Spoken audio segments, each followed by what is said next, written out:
তুমি ছাড়া তো আমার আর কেউ নাই। আল্লাহ গো, তুমি যদি মাফ না করো কে আমাকে মাফ করবে?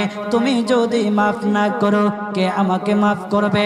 তুমি যদি আমাকে মাফ করো তাহলে তোমার কোনো দিকে কমবে না, তুমি যদি আমাকে মাফ না করো তোমার কোনো দিকে বাড়বে না।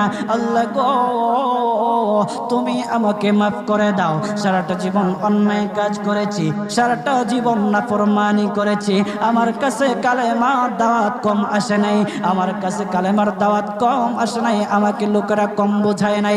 ওগো আল্লাহ, তুমি আমাকে মাফ করে দাও। মাফ না করলে কোথায় যাব, কার কাছে যাব?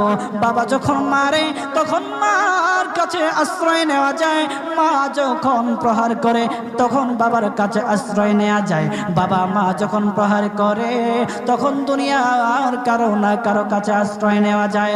ওগো